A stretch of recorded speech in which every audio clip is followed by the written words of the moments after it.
libre, la presse de la liberté. Je vous dis bonjour.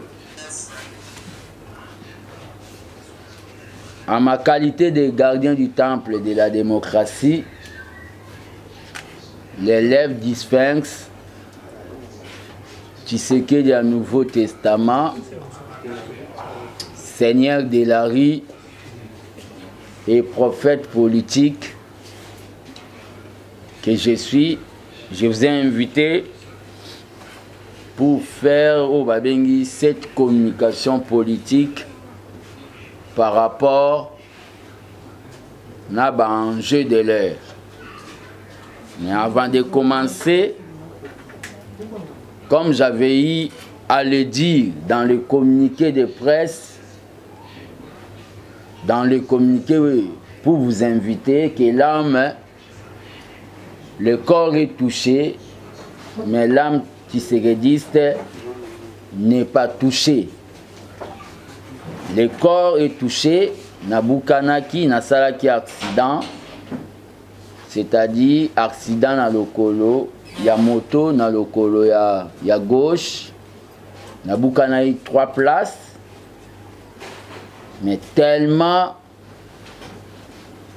la nation est dérangée, on est obligé, s'il vous plaît, soyez adulte. Hein? Tellement la nation est dérangée, la sécurité, il faut signaler aux gens, bah téléphone à on a vibré. Ça risquera de me déconnecter. Tellement la nation congolaise est dérangée, je suis obligé de parler. Il y a problème dans le colo, mais dans mon côté. Donc c'est pour cela que je vous ai invité. Na sala farti na bukanaki na moto pour na bao bazala quitter en titre de récapitulation dans des rappels na lança qui appelle il y a SOS Lisungi. Tellement qu'il n'avait pas de moyens. Na banda kozwa ba soins indigènes au babenga ya bokoko. Il s'est fait que situation banda ko évoluer té. Ba koka ko katanga lokolo. Na SOS na lansaki est tombé que l'un des membres ya PPRD, l'un des leaders de la jeunesse kabiliste, JKK Henri Magie, a monaki communiqué dans les réseaux sociaux. Comment on a communiqué dans les réseaux sociaux? Batumsu ba monaki ba zapaki. Le même jour que j'ai diffusé, a benga kinga alobi ayaki kotala ngai. Koya ekotala nga tozwaki photo à Kendaki et la photo était publiée pour ezalaki au babengi visite de courtoisie, visite de courtoisie humanitaire. Kokendaki vers 20h ayoko benganga alobi azo solola na Maman Olive Lembe Kabila pour bazwanga en charge pour ndenga moneli eta ya lokolo bako kata yango. Et puis si a tenté que soit Maman Olive, vous savez dans les entourages il y a bateau baebana, il y a toujours eu au babenga extrémiste, le dur bato amité mamabe. Il y a eu quelques bato balobi kengana fingaka Maman Olive que Asali Sangate. Mais il s'est fait que Nandenge Baloba Kiana et Henri Magie a percé à Zui Maman Olive. Kozui Maman Olive. Et Maman Olive a demandé à son mari, qui est M. Joseph Kabila, le président honoraire, et son mari a autorisé à ébicier à Solana Bakonzi à parti. Et Maman Olive a consulté Bakonzi à parti. Parce que moi je suis un acteur politique. Bapé ça y est, appréciation na bango. Et ça dit que M. Nehemi et le secrétaire permanent à PPRD, Ramazani, Chadari, Bapé ça qui aval. Pour na kenena o babengi bassoin na chip ya Bibwa. J'étais allé na chip, j'étais pris en charge et j'ai eu à payer au babengi 0 francs. Dans ma dernière conférence de presse, quand je suis sorti de l'hôpital, j'avais reconnu que mon parti bayaki na babengi assistance mezalaki na retard. Et j'avais remercié le secrétaire général Augustin Kabouya. Chose étonnante. Monsieur Basile, vous pouvez vous mettre ici. Chose étonnante. Chose étonnante. Monsieur Augustin Kabouya à sa sortie médiatique, il a dit ce qu'il avait dit, mais moi je n'avais pas nié. Quand la main droite donne, ce n'est pas mieux que la main gauche puisse savoir. Dans la vidéo, ce qu'il a dit, même dans la conférence de presse, Maman Olive n'avait pas voulu que personnellement ma fils Mouko Rona le cas na lobelango alobaika ke naza mwana. Mais ndenge salamela batu misu miracle na Bible. Yesu abikisi aipse kolobate batu aba kokate mais bakendaka obeta lisolo. Par honnêteté, même Dieu pouvait me condamner. Na remercia qui Maman Olive officiellement na art o ya salaki. Na remercia qui Maman Olive officiellement na art o ye a salaki. Au nom ya ba Congolais o balinganga pe na au nom ya Asbel Nangai o na dirijaka armée de bâtisseurs tshisekedistes. Mais je tiens à signaler à l'opinion, au moment où on a un babeki, puis une chaise roulante, il y a des gens de mauvaise foi. Il y a des gens de mauvaise foi. Yves, tu peux donner une chaise au coordonnateur du Katanga. Il a dit, c'est la chaise.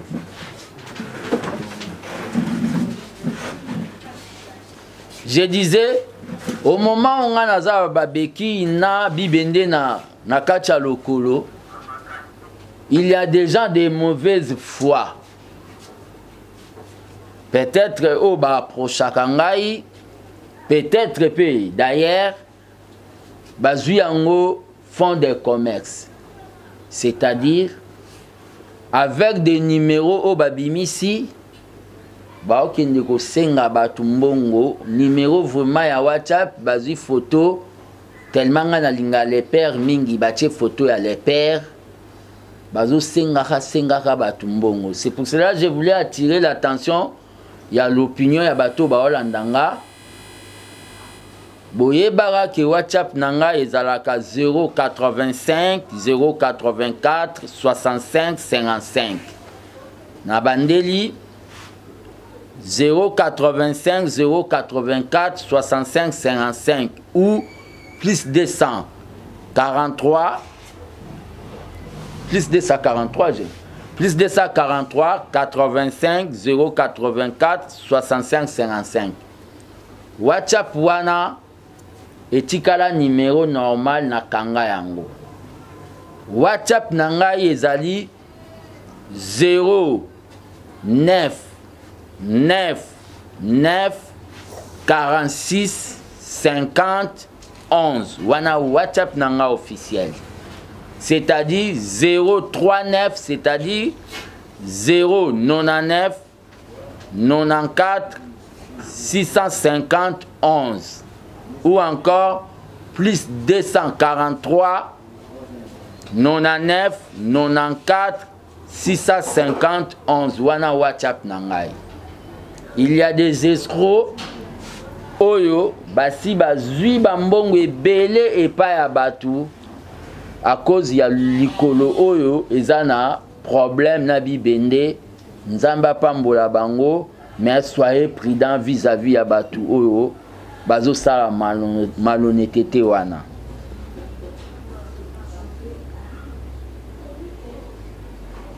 Nabimi hôpital, c'est tombé le 30 juin. Madame Olive a invité d'autres malades à l'hôpital, comme moi aussi je suis patient à CHIP, où il y a centre hospitalier, initiative plus, na inauguration, lancement à CHIP Gombe. Na monaki ke ekozala nango lisumu te parce que inauguration wana ezalaki oyo nakoloba activité politique te, eza activité oyo nakoloba socio-humanitaire pona kosunga ba Congolais.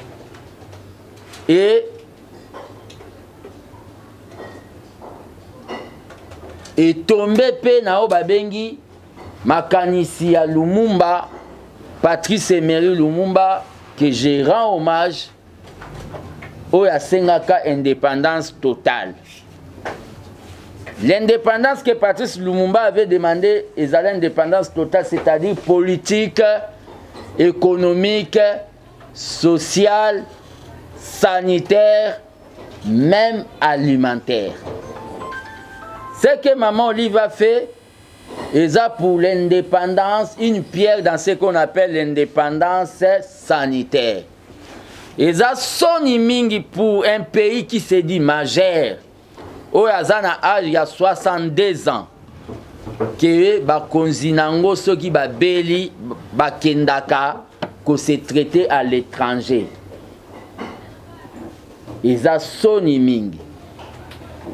J'étais allé dans cette activité représenter les peuples, les petits peuples, babola oyo bakufaka pona bozangi paracétamol ou Novalgine.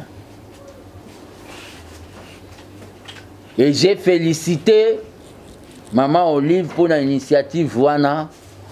Le kole salami na Gombe. Toko souhaité et ça la mapé na Moamba et ça la mapé na Funa Gombe. Je crois bien ça Lukunga.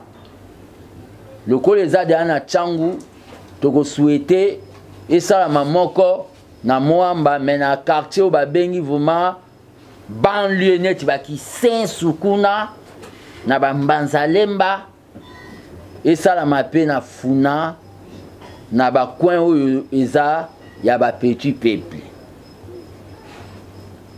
J'étais là-bas na inauguration wana ya Maman Olive. Je voulais signaler à l'opinion participation nangai na activité wana n'est pas un pont, il y a adhésion nanga na PPRD.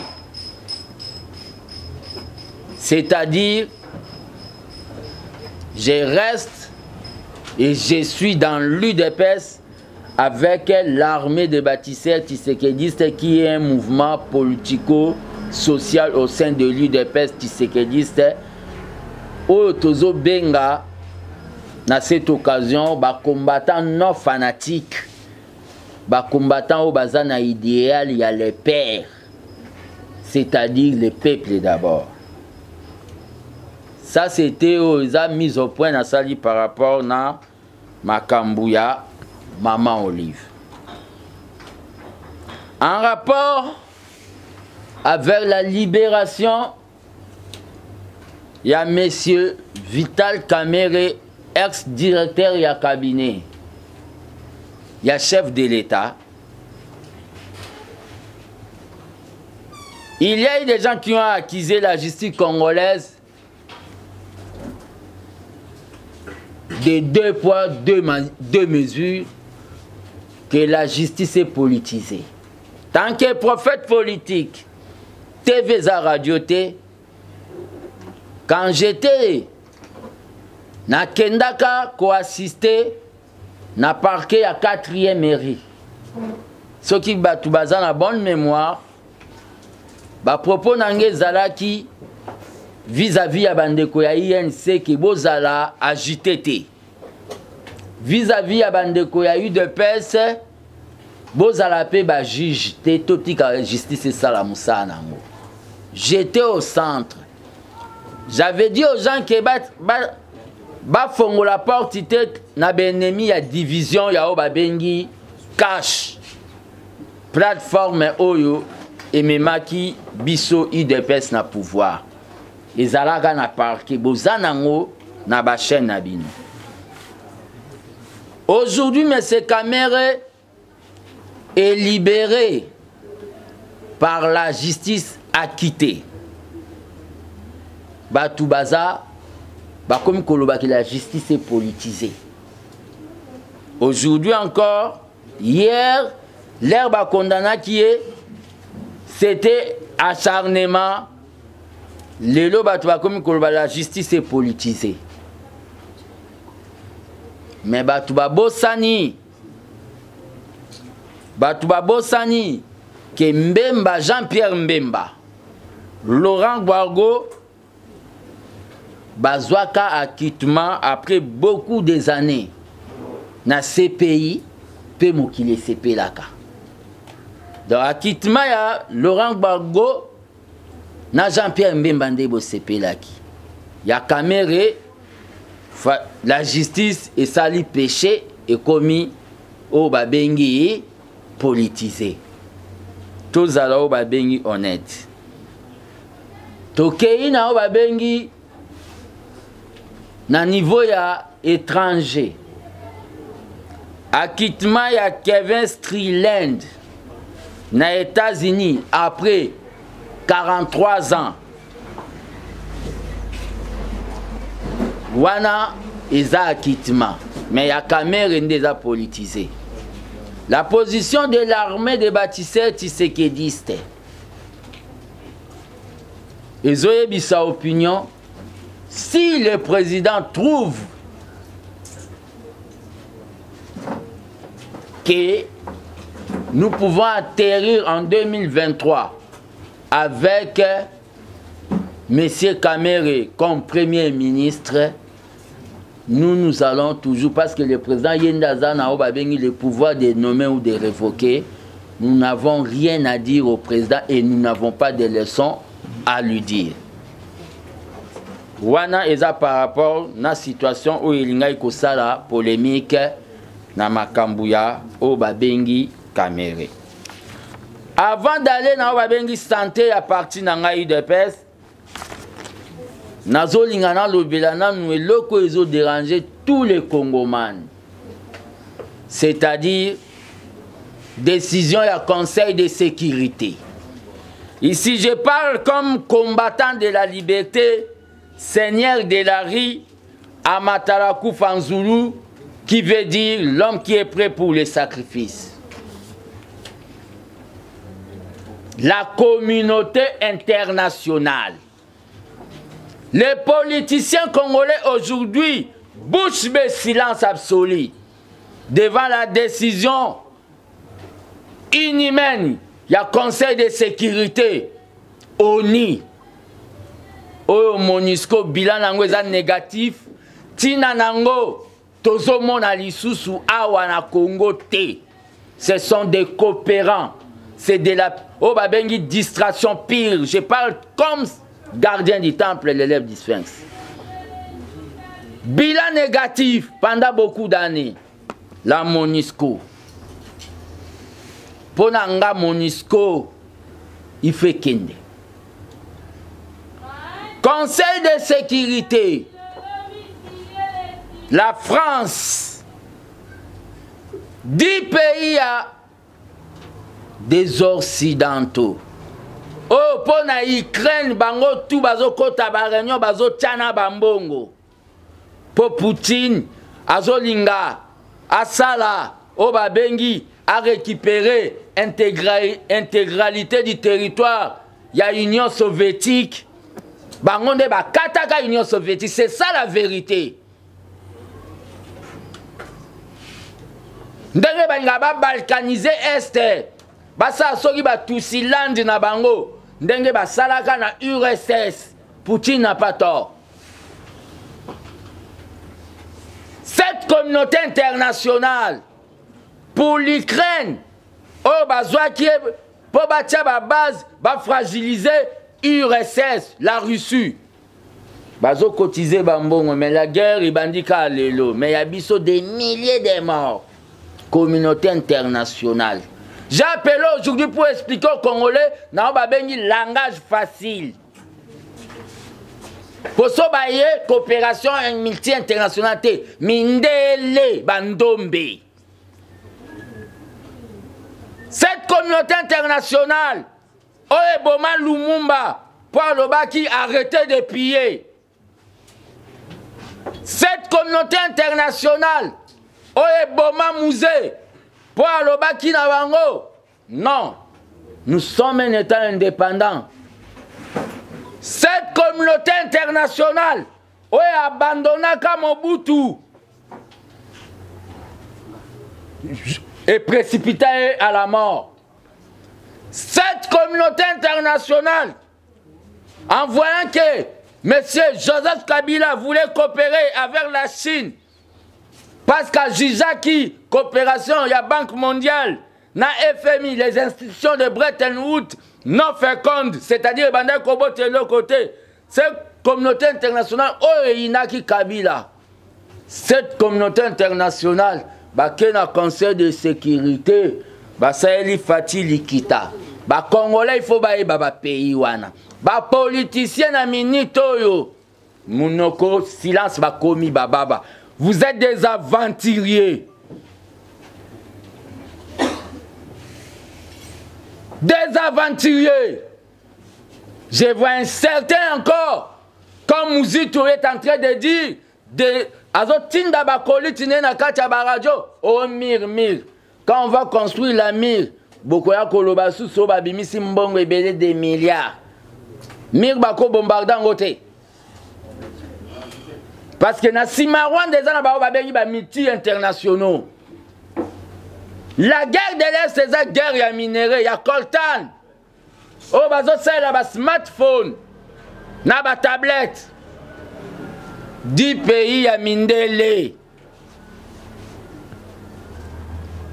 États-Unis, France, Angleterre, Émirats, Arabes Unis, Inde, Brésil, Nabino Bendien, Albanie, Irlande, 10 pays, nazo répété. États-Unis, France, Angleterre, Émirats Arabes Unis, Inde, Brésil, Albanie, Irlande. Bango balobi ke biso tokoki kosomba mindu kite poto sauver ba vie ya bande kona biso o bazana est oyo M23 ezo boma.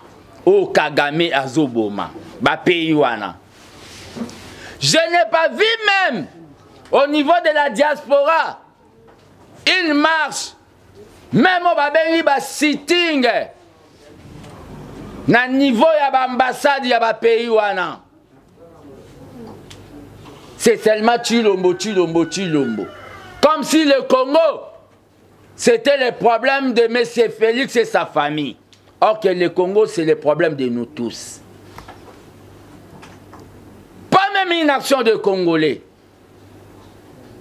Au niveau de la diaspora, au moment de décision, et bima qu'il est 30. Félicitations à ma pays. Oh, bazui courage. Ghana, Gabon, Kenya, Chine, na Russie. Ezaba payo balobi ke ba longola embargo poto koka kosomba minduki to bundisa guerre o ba imposer biso à travers moi na musala ya bao babengi ba Samsung, ba téléphone, smartphone, mwana musana ba Kagame. Coltan na biso, Rwanda zozwango na pri ya makila. Coltan na biso Rwanda zozwango na pri ya makila, bazo kende ko kundango kuna na kati ya Rwanda na mabele, après ba bimisi yango balobi bango ba exploitaka o ba bengi coltan. Personnellement, quand j'ai suivi M. Kagame aujourd'hui dans une des radios étrangères, Koloba Kege, absence n'est na force sous-régionale, il y a Est Rana, et que déranger était à l'aise. Personnellement,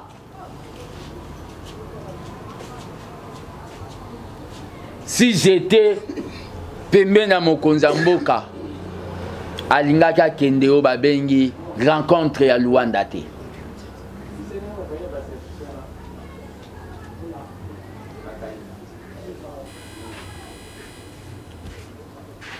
Si j'étais pembe na mokonza mboka, alingaka kende rencontre ya Luanda te. Je suis en train de dire au chef de l'État, tant que l'un de ses lieutenants, gardien du temple de la démocratie, une diplomatie sans armes, c'est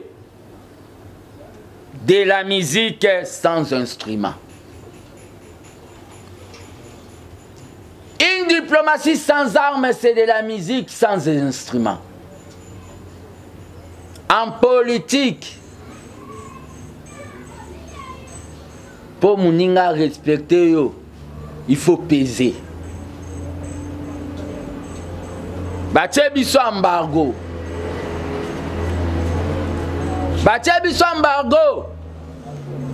Ce n'est pas au président de la République maintenant, à lui seul, de tourner au Babengi la page des États-Unis, de France. Malgré il a fait au Babengi la diplomatie, il a expliqué la situation à Congo, mais ba Monika ka d'intérêt na bango, il y a ba richesse na biso.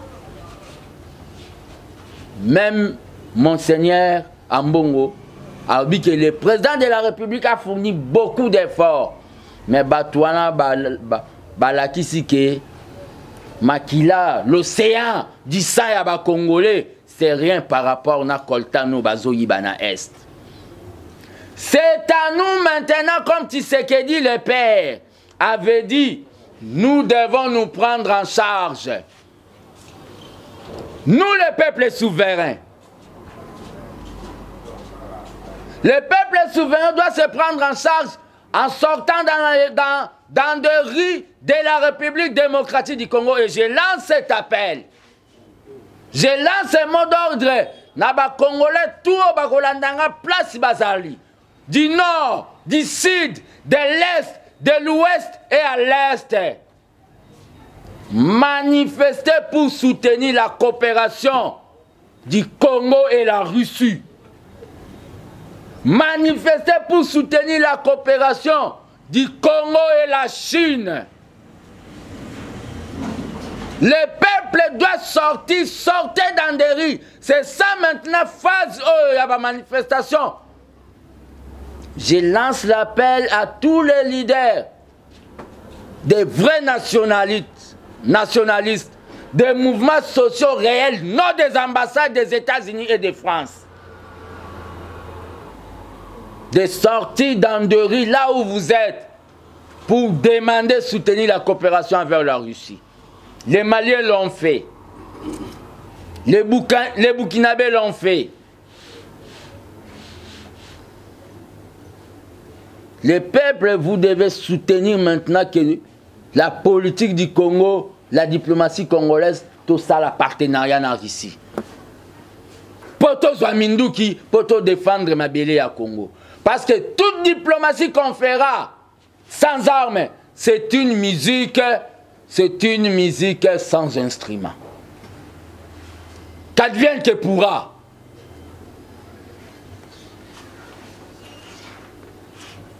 Pourquoi vous devez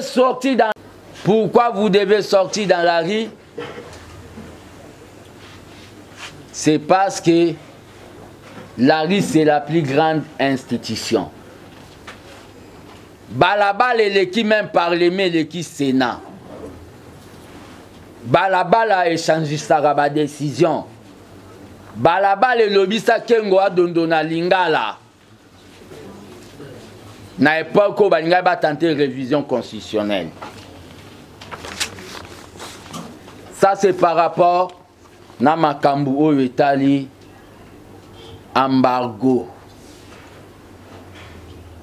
Bazamite mamabe mindele wana.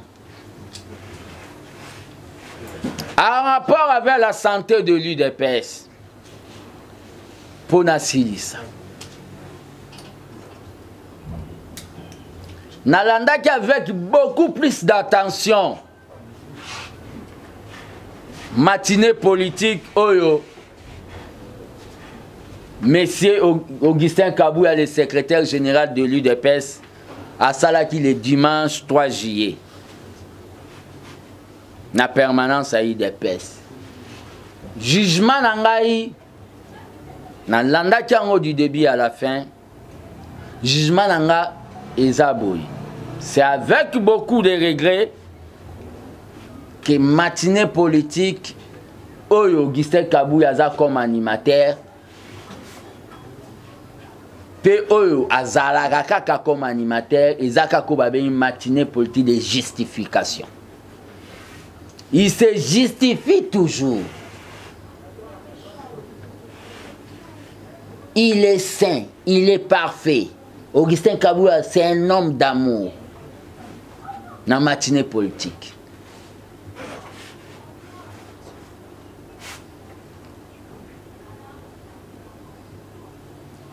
Ba secrétaire général nyonso, généraux nyonso baleka na IDPS basale loté. Augustin Kabouya yende le spécial. Yenda zo sala. Donc Moutanda, docteur Pongo ya liboso sale loté. Adrien Pongo sale loté, docteur Pongo. Alexis Moutanda sale loté. Rémi Massamba sale loté. Bruno Mavunga sale loté. Muntu oyo ye mo amimoni a soto bilan, ami sali bilan qui yende danger yenda sali Augustin Kabouya. Ok mutu ami sala kaemo bilan te. Ati kande batu ba sale le bilan mais Augustin Kabouya a mis ça la bilan devant ba fanatique nae na kati yao ba bengi permanence quelques fanatiques ne aveuglés.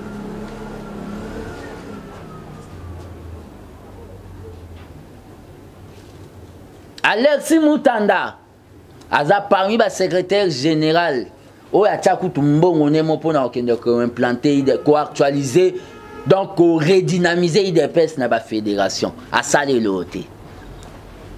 Rémi Massamba aza l'unique secrétaire général o alongwa samba tuba bunda samba swana l'air tiseri da FC na zone nommé mususu ya aloba oui papa. To bosani na yo bosana pe o babengi Germain Chabani. O a sali saba jeudi saint Germain Chabani pe a salé le côté. Donc Augustin Kabouya yende a sala et loko donc yende fin. Muta se comporta ndengwanate. Nous devons nous asseoir. Un chef appelle les gens. Ozolo banazo dirigete yaka pesanga makanisi na yo oyo ozo kanisa poto bongisa parti. Augustin Kabouya osala ngote azo sala selon mutu na ye. Azo sala makambu misuso biso tolobela ye aye ko sala en retard que il faut to se doter na ba imprimerie makamsu donc non. Monsieur Augustin Kabouya, tu dois consulter les cadres de l'IDPS. Et je me demande aussi, bino pebo mituna, na matinée politique wana, Augustin Kabouya salaka matinée monologue, eza lokola na Vatican, Papa Gangi, Alléluia, ba fanatique ne bazongsi amen biso toyebi ba matinée politique oyo tobanda kosala na les pères et elle a dit s'il vous plaît les leaders maximum j'ai une idée lelo kuneza te kuneza lokola misa na Vatican Augustin Kabuya tika ba justification benga batu tozo kende na dernier virage to solo la comment nous pouvons redémarrer l'IDPS selon makanisi ya batu nyonso musapi moko sokola ke longité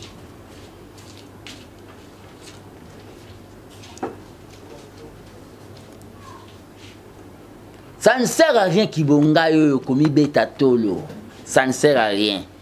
Aujourd'hui, la permanence de l'IDPS, Soko Keyo Kutango toujours fermé. Ce qui est à Yende Fongwami, comme ça, comme au Tambola na l'IDPS na katia sakinaye. Tout est centralisé. Est-ce que la matinée politique Augustin Kabuya Salaka? À côté de la réunion à la présidence du parti, ba décider que bakoloba boy to auta nanda kune l'air à la muta bimi na chambre place bala la raina mwasi nae ba moi lobby matinée politique batune ya internet ou apé ça ba unité ba koti les CG parlent les CG parlent. C'est comme ça qu'on dirige un parti politique. Pour tenir une communication, on doit réunir la présidence du parti. C'est ça selon les pairs. Nous ne sommes pas tes ennemis, Augustin Kabuya.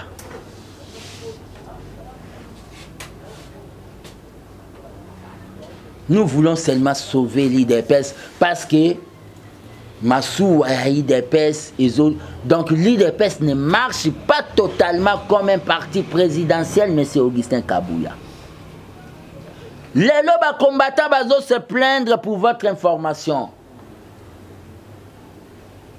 Que M. Augustin Kabuya a yebisa na ba ministre nyonso ya IDPS.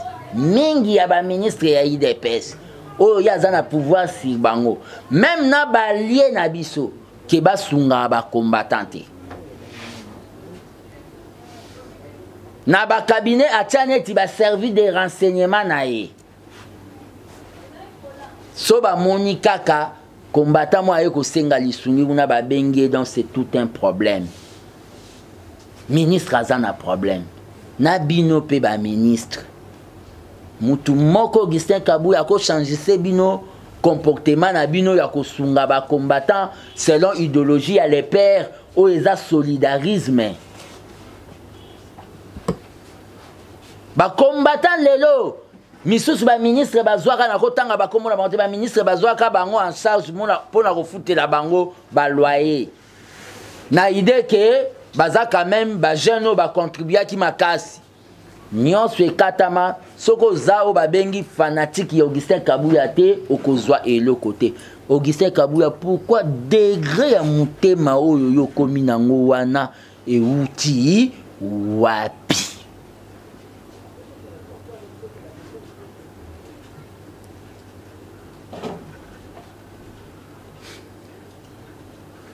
Chercher à rester à l'IDPS comme Moutanda. Chercher à rester à l'IDPS comme Jekmen Chabani, comme Rémi Massamba. Ne cherchez pas à sortir par là, la fenêtre comme Kabundi. Pour ceux qui savent combattre ma belle et Augustin Kabuya, au lieu de porte, au continue au kobimaka na fenêtre.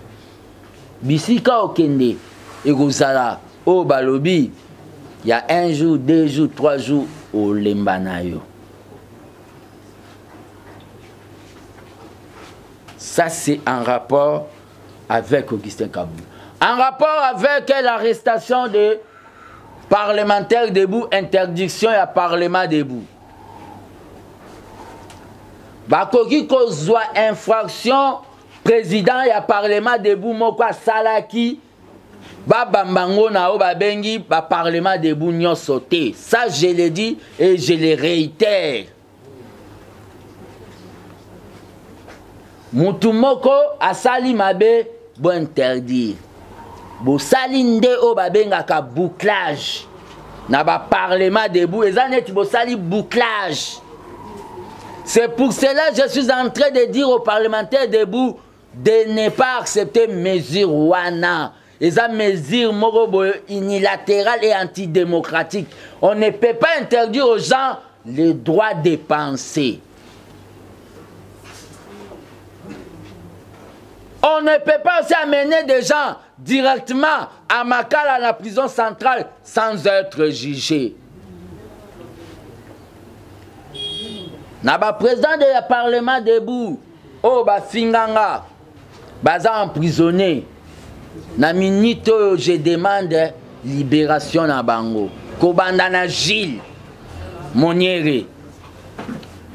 Pati Tumba, libération na ye. Parlement debout ezali, oyo eloko, Tshisekedi le père a créé ka innovation na lutte pour la démocratie.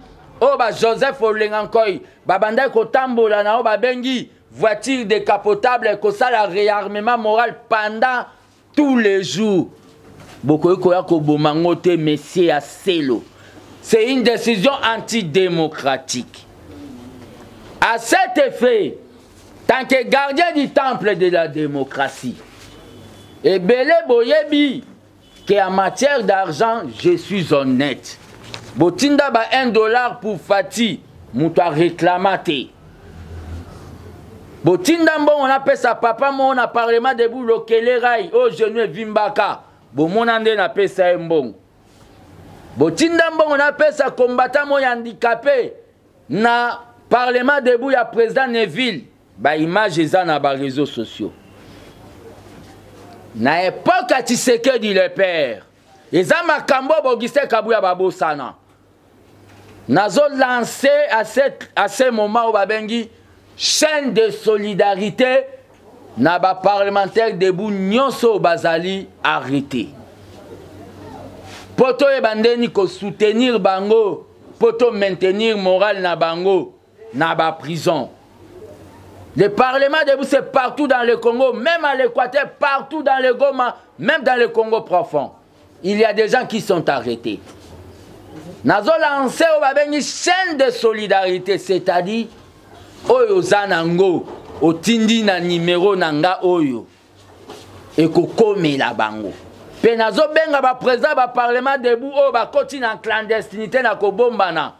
Ba ya poto mettre o ba bengi comité de gestion ya assistance ya batu poto assistara ba Gilles bato ba kangi bango po ba boya ki kabouiste. Poto assistara batu nyonso bakangi. Chaîne ya solidarité wana na numéro nanga 039 0999 46 50 11. Waneza Ertelman. Et koko la bango. Na bengi ba président parlement debout boya po to gérer yango. Waneza Ertelman 0999 46 50 11. Orange Money eza 085 084 65 55. Orange Money eza 085 084 65 55. Kotika bango na kaso bongo. Moi je me rappelle le 22 mai na entrée à Afdel le Kota le 17 mai. Le 22 mai, quand nous avons dit non à Mouzé, Mouza Kanga Abisso. Là, j'étais trop jeune. Basale l'Arabiso, chaîne, il y a solidarité. Depuis Nakotara Kasso, avec mon vieux Raymond Kaungu, que j'ai sali, Oyazalaka, secrétaire général, secrétaire national chargé du mouvement des jeunes. Politique des jeunes et le Zalaka mouvement des jeunes. A comment appeler secrétaire général adjoint. Tokota kana bango kaso mais ya zwaka réinstallation en Norvège.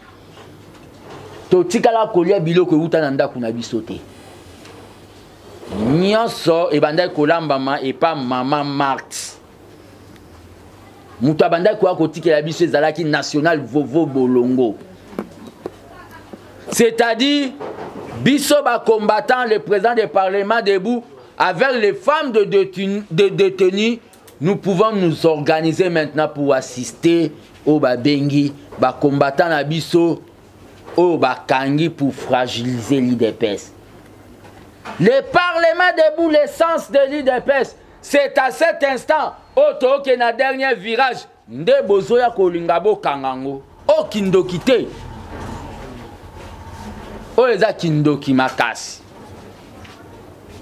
C'est pour cela que je vous avais appelé pour faire la communication. Maintenant, on connaît nos ennemis. La France, les États-Unis, ainsi de suite. Une diplomatie sans armes est une musique sans instrument. Le peuple doit se mettre debout. Nous devons lancer les actions de rue pour amener le gouvernement à coopérer avec la Russie et la Chine. Que vive l'armée de bâtisseurs tisséguédistes, que vive le Parlement debout, que vive la République démocratique du Congo, un et indivisible. Je dis, je vous remercie. Dans l'activité à Maman Olive, communicateur, il y a PPRD. Communicateur, il y a PPRD, Bazolobi, la Ondingo Lobby. Bakolobi Lango parce qu'ils ont actualité. Ils ont actualité dans quel sens?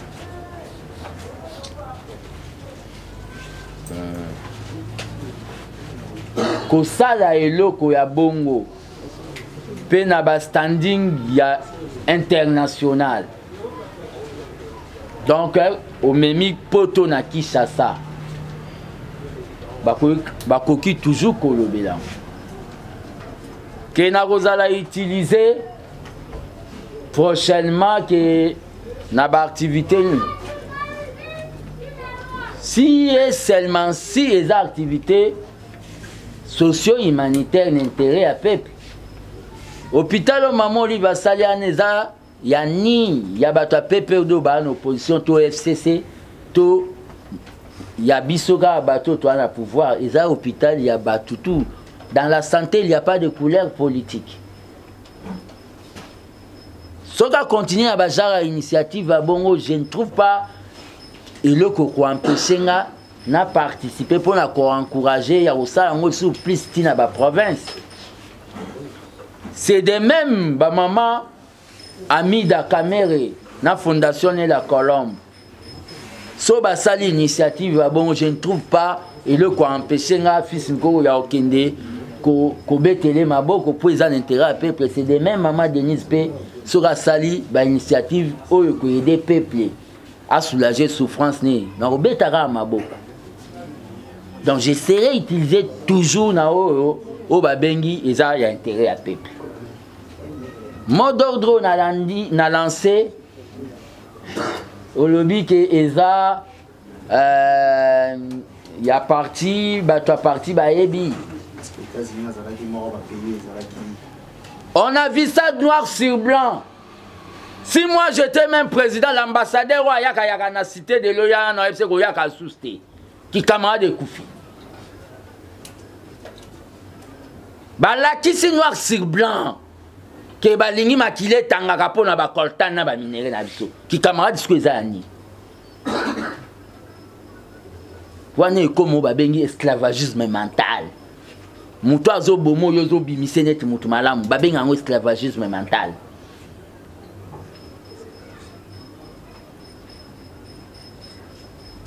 Fidel Castro aloba quelque part qu'il soit maudit un peuple qui attend les mots d'ordre des gens qui ont des cravates et des lunettes.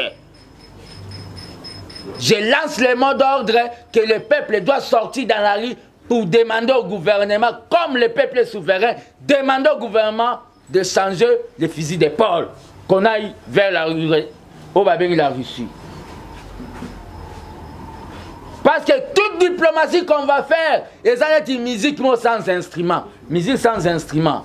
Et Simbati, on doit avoir les armes.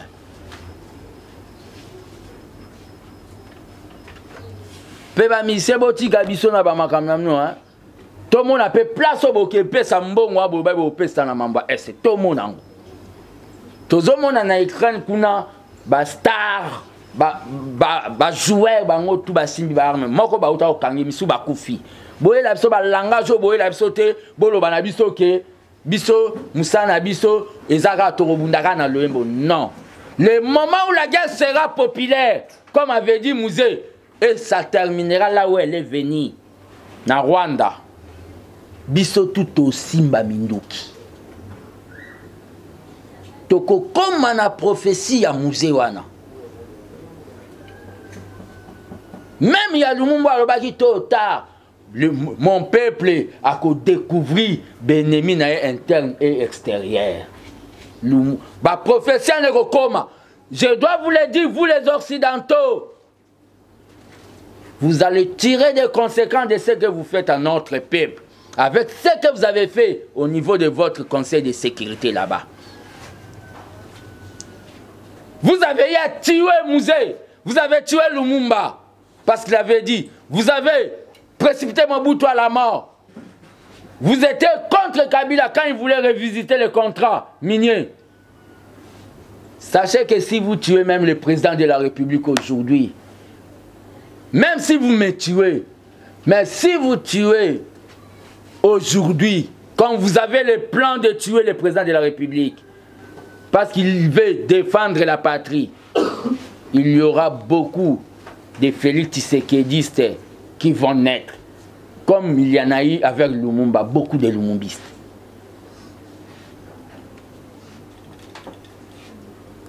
Comment, troisième volet n'a eu à la qui? Troisième volet, par rapport à une petite comparative entre IDPS au pouvoir, gestion et IDPS au pouvoir, la gestion est PPR au pouvoir. Comparation, on a fait ça là, et ça que nous à l'IDPS, nous faisons l'autocritique. C'est-à-dire, ceux qui moquent la biso, tout le monde a tambola bien té, tout le monde eh non, au tambola bien té. Biso n'a eu des pestes tout ça là, autocritique. Et sur le plan organisationnel? Non, non, je suis en train de dire, biso n'a eu des pestes tout ça là, autocritique. Biso n'a eu des pestes. Nous ne fonctionnons pas avec Oba Bengi, l'argent de l'État.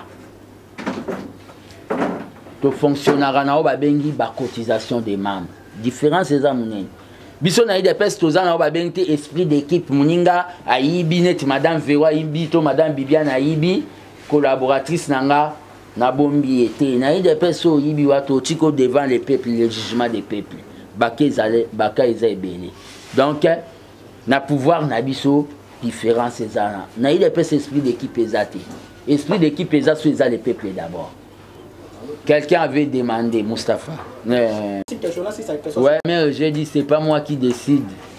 J'ai pas le pouvoir. Si le président voit comme il est acquitté, il peut les nommer. C'est le pouvoir du président de la République. C'est le pouvoir du président de la République. Il voit qu'il est pour toi atterrir. Na bandana mutoto, bandara nena sukisana et na omoni longa na okelo bana fatité. Sur le plan juridique. Pour la fils constant, moi je ne suis pas caméléon. Les gens que vous voyez à mes côtés, nous sommes restés constants pendant tout le pouvoir. Fils Mkoko avait dit qu'il ne va pas travailler pendant les 5 ans, le premier mandat de Félix, pour observer au Babengi évolution et pouvoir. Ndenge bato bazali banda ya stade bamona boccasion abi constater les erreurs et les dénoncer.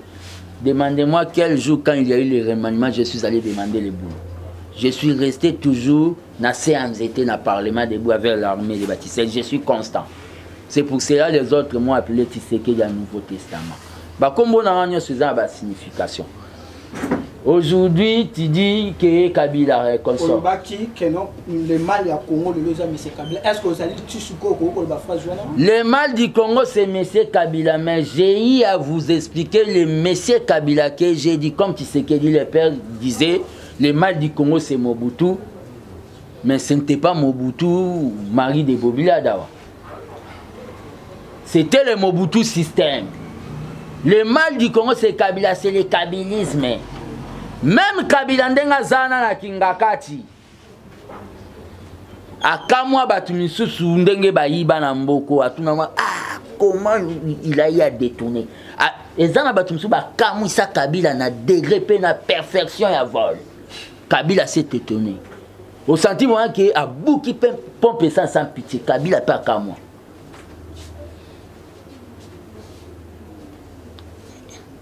Changement d'antenne. Il y a des gens, on a taxé ça, nous on nous appelle des Tshisekedistes. Mais je ne suis pas fils de Tshisekedi biologique, je suis son fils politique.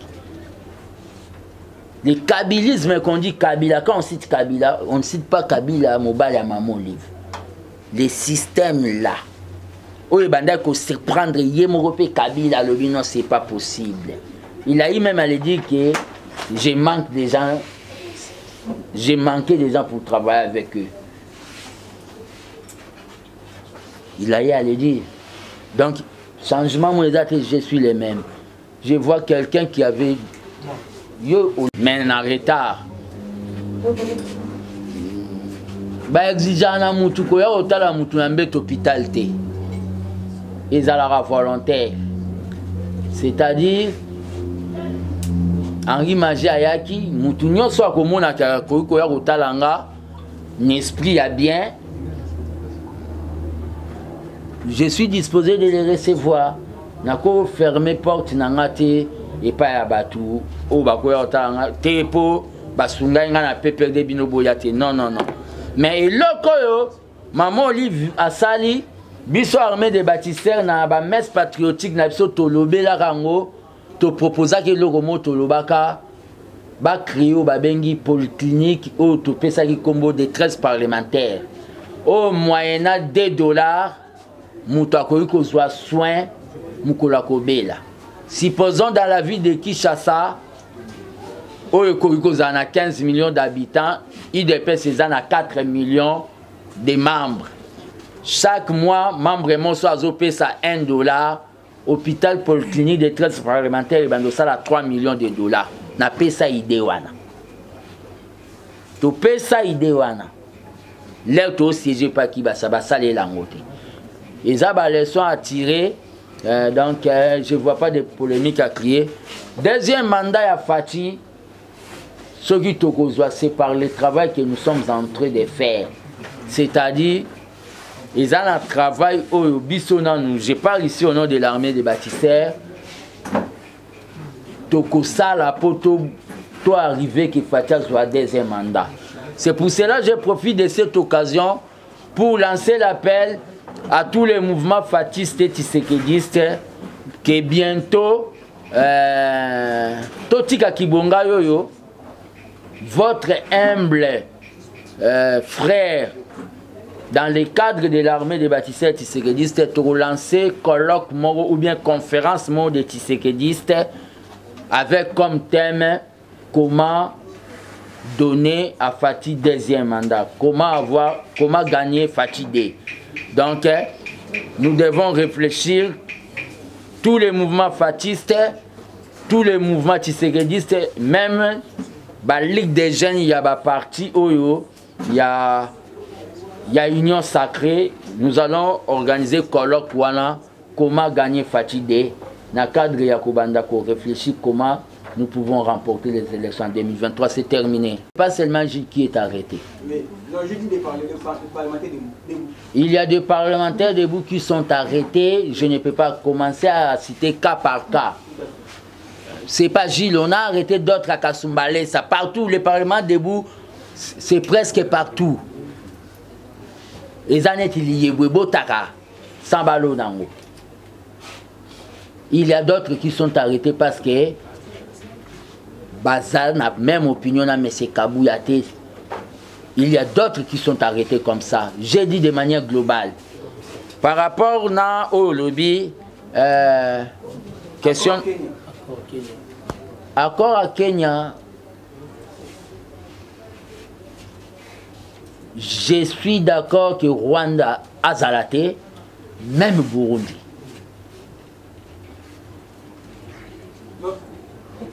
Nos accords de Nairobi. Dans les, bon, je me suis un peu na continué dans l'élo. Na l'accord à Nairobi, ndenge basalaki entre le président Félix et Vital Kamerhe, nous sommes des légalistes. Nous sommes les légalistes. Dans les accords là, on doit laisser le temps au temps. Toti katoko mana fait un mandat. Soto comme na fait un mandat. Bango mi balo basala ki bakor wana peut-être na sile bakutana balobela ki bakoya ko fixer biso ndenge nini lobby et kozala. Pongana tozala na Nairobi. Donc toti qu'il a les deux leaders ya cash o babengi Fativite. L'air ba osala bilan ya 5 ans oyo biso to pesa ki bango ba voix na biso. Ba ko décider de l'avenir ya bakor ya Nairobi. Réponse na ko lu répondre ya ngwana. Donc biso to bandolo bateke o neni ni ozala raté na Nairobi les affaires ya des frères Félix Tshisekedi et Vital Kamerhe, un point entré. Toujours avec la mentalité. Aux autres pour chasser, même avant mesure, il y a MCAC, le mesure on a bien antidémocratique. Au bandega pour chasser au babengi, parlementaire debout. Vous devez cesser avec comportement. Non. Excellence, messieurs les gouverneurs, nouvellement membres de l'IDPS, non au niveau des cellules, mais directement parachutés. Hein? Je demande aux parlementaires debout d'être forts. D'être forts. Mesure wana telmeza antidémocratique. Le lot, attends le lot longo et lobby kolongwa. Il faut avoir au babengi ténacité à Tshisekedi les pères. Je vous lance l'appel d'être fort. Le président de la République va venir à l'Équateur, dans le Grand Équateur, beaucoup de monde, beaucoup de solo nae, pour na makambo ba torture les belé bozo soit au niveau Équateur, Mambenga, Pilipili Bende. Pour le congrès. Pour le congrès, le congrès, on est obligé, tout qui est congrès, nous sommes prêts pour, nous devons aller au congrès pour harmoniser nos tests. Il y a eu des tests, adapter ça dans la conjoncture à l'élo, Nathan à l'élo. Kubanda. Et je voulais ouvrir vos caméras si vous avez Bokangaki. Pour nous, l'UDPS, pour l'armée des bâtisseurs, tisseredistes, nous n'avons pas besoin de députés provinciaux ou nationaux nommés. Il doit y avoir des primaires, c'est-à-dire, tu tiens la circonscription X, candidat Babimi, base Eponi, bateau représenter la course. C'est-à-dire, il doit y avoir des primaires, c'est-à-dire, l'élection, il fait ça à l'interne pour nous la choix, il y a bateau qui est na bagarre à l'élection. Ou a des positions, il y a Obabengi, armée des bâtisseurs tisseredistes. Tosili, Tokeya, Nazumi Bala, Nicole, comment ça n'a pas ici.